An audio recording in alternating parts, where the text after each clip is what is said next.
Hello everyone, my name is Relax and Panic, and this is another reaction to The Time I Got Reincarnated as a Slime. It is episode 15, or as I guess, season 2, episode 1, because there's quite a bit of a difference this time, and you will realize once you watch it. So if you want to see the reaction itself, just go down into my descriptions, follow the links, replace the parenthesis dot parts with real dots, and enjoy.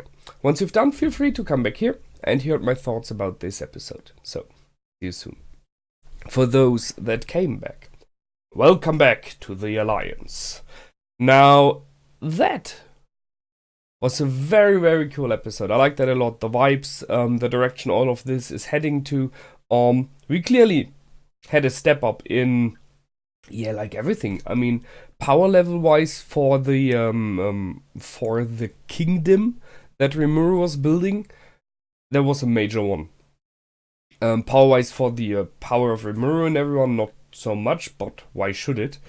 But I like where this is going. So we have Rimuru building an alliance. And I like the fact that he still is not really aware that it will always be him who's on top. He thought it would be Trainee, which I partially understand, because she's a protector of the forest. But she is choosing what is best for the forest, I guess. And I would just say, in her opinion, that's Rimuru. And he clearly showed that in the last episodes, right? So, we have this council here, this meeting of all the races that were involved in the last times, especially in this big war that we had against the orcs. And, I mean, I guessed it and kind of hoped it from what this series is like, that Rimuru would go for some kind of friendly finish to all of that. Those of you who have seen my last discussions know that I was a bit worried, just a little bit, that they would just skip about what's happening after. You know, like the lizards are still living there and the orcs just vanish. But they didn't, and I like that. So it's consistent, it's fitting, and it is growing by the story, the number of people that follow Rimuru. So he took in all of the orcs, 150,000. And I really like the fact that they show how this can work. Because the main question was, how do you get so much food? So that is what, at least in the beginning, Trainee will care about. I guess there will be some more fields and stuff like that. That might be something like trouble in the future a little bit. If you have a lot of people living in the forest, if they grow too much in numbers, you do need to build higher levels of food creation, to say so, of food harvesting. And that is, in the most cases, at least chopping away some of the forest to set up fields and stuff like that, or farms, or something for animals. And that might get a problem with Trainee, very, very clearly. I guess right now the forest is big enough to possibly feed even those 150,000 orcs, hopefully. Unless, if not, that will be a problem in the future. But if it is working, food from the forest, with the help of the dryads, who are kind of able to improve the output there.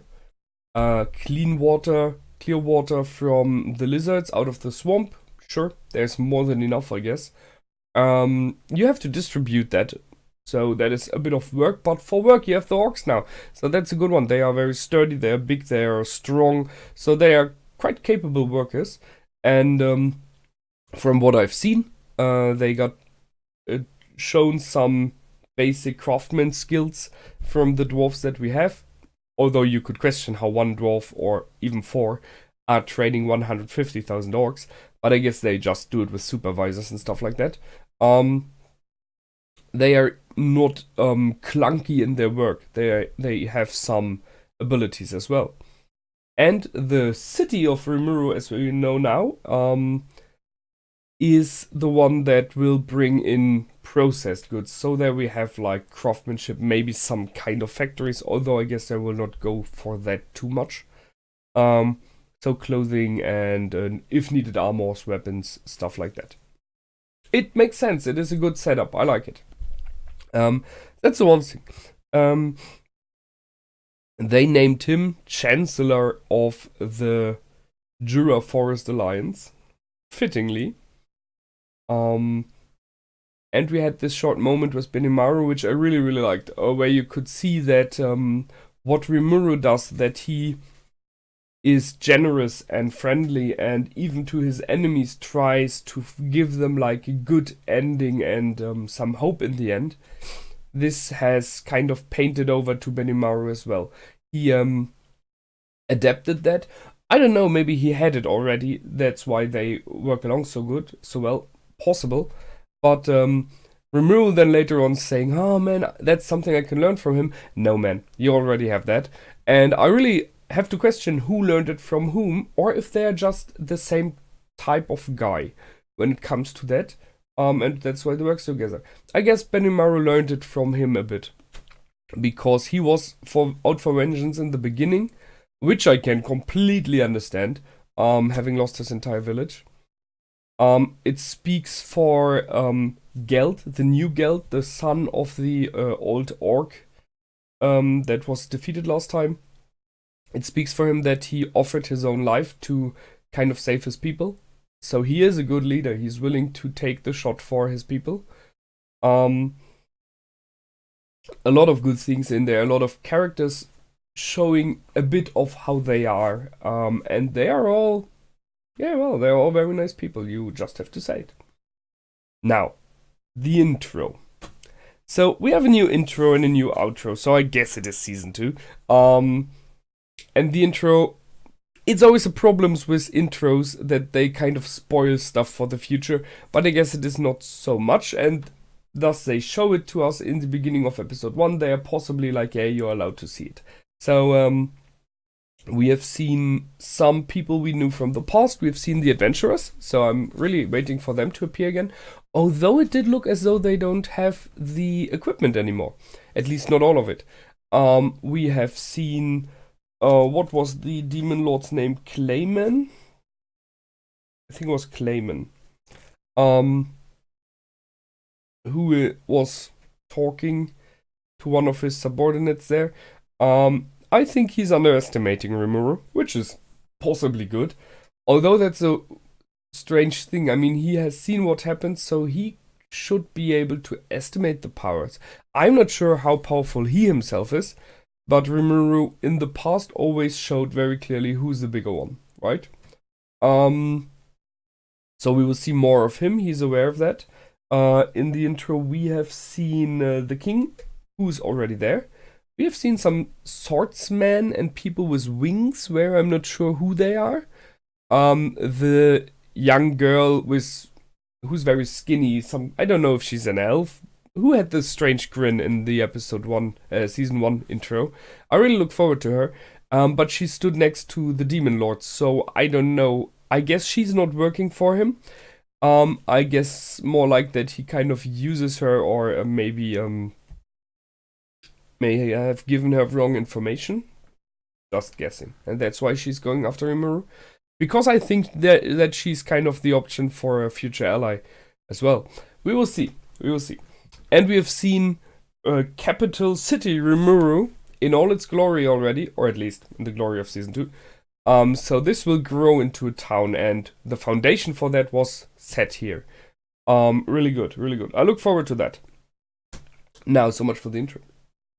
Oh no, we have seen Shizu, I'm pretty sure, running out of a building after sleeping there. So, I don't think she's coming back, because that would be weird, right? So I guess we either get some background story about her from someone else, or they will just do some background stories by themselves, so without telling Rimuru about her. So that we get some characters shown from the past who are then moving into the actual storyline. Both options are possible there. And seeing the outro, where we have Rimuru with the kids, which I'm pretty sure are those that Shizu was trying to help. Maybe that's what he's going for. Searching these kids or finding them. We will see. Okay. In general, in the meeting, Rimuru stated that he will not charge the orcs with the crimes because he took over the crimes from the orc lord there. I mean, he built some generosity up there. He built some alliance out of respect of the people, and it's a hard thing to do once you fight and you've lost people. I mean, he did not. The lizards did mostly. To forgive your enemy and see why they did it and understand it. If your enemy after you lost is so generous to you, I can see that this will inspire loyalty, and thus they work under him now. I'm pretty sure that the orcs will be a strong backbone of the alliance. They know what they got. They were at the edge of extinction there, and he just welcomed them with open arms and gave them a purpose additionally. There might be coming up in the future something like discussions about who is worth what in this new alliance. The working class against the lizards, the controller of the water. That's something you have to look out for, and there might be still some animosity there, so better watch out for that. But I think if you see who is working for him, his direct subordinates, they are pretty good at handling that, I guess. I mean, he has some capable advisors and warriors at his side. So let's see, I got that. Chancellor, Alliance, Samurai General. Okay, oh yeah. He named the Orc King Geld. Nice, take over the name from your father, very fitting. I really question that he named 150,000 orcs. Isn't there doesn't he have to stop somewhere?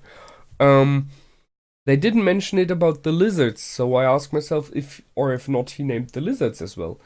He named the Lizard King, the chieftain of the lizards, which makes sense. And you can see it in the next appearance of his that he now has muscles, I guess he did not name the lizards, whatsoever. Akiru. I better write him down, I just realized. Chieftain. Okay, sorry. I just need the names for the future. Well, that's a good setup. And then we have the king arriving. Flying in on Pegasi.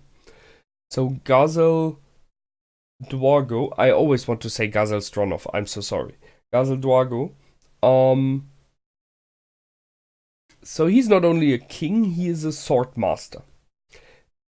And flying in to see what all of this is really about, what the truth is behind all of this. I mean, he has a very, very nice looking set of counselors as well. I really like that because you can see that he has a master of spies. He has like a general in a dark plate armor over there. He had a wise woman, I guess. So just by the outer appearance, judging a book by its cover here. So that looked like a cleverly and efficient set up troop of people to help him, to advise him, and he went in himself. So there are many things there. One is going himself, even with such a troop of defenders that he had there, of bodyguards, is a risk. So there is an attitude on his side that he is willing to take a risk, just to make sure. There is at least a little bit of trust, as it seems, towards Rimuru. I guess due to the fact what happened in the past in the city of the dwarves, and the fact that those 4 dwarves, the craftsman, joined Rimuru, is speaking for him as well. So I guess that's why there is enough trust from the king to visit. I'm just a little bit surprised he didn't say before that he's arriving, but then just make sure. So he goes in himself and he challenges Rimuru to a sword battle. Apart from, I mean, they made it sound a little bit like they wanted to fight, you know, to the death or stuff like that. But it was pretty clear that he tries to find out who Rimuru is by dueling. And I'm not sure. I guess there's a wording like that. I'm not sure about it. If you know it, you may write it down in the comments very, very well. Something like, you know how or who someone is once you've crossed swords. So something like that. Especially if you're a swordsman, a master swordsman, it makes sense that you can kind of learn from your enemy what he is like, what he's behaving like, by fighting against him, by crossing swords. I would have guessed something like that the one or the other would win, and then what is happening after the win tells you a lot about the person. Because let's just say Rimuru would have won, propelled the sword of the king away, and then just say, that was a nice fight, thank you, wanna come in for a bit of eating, something like that, you know? And not kill him, and not look down on him, stuff like that. So be generous, be friendly, just enjoy it as good sports. That would tell you a lot about Rimuru. On the other side, if the king would have won, and Rimuru would have accepted defeat and said, wow, you're better than me, and now we do what? Instead of, I don't know, bursting out his water or fire attacks. Accepting a loss tells you something about the person as well. So that's what was I guessing. What I was guessing, so.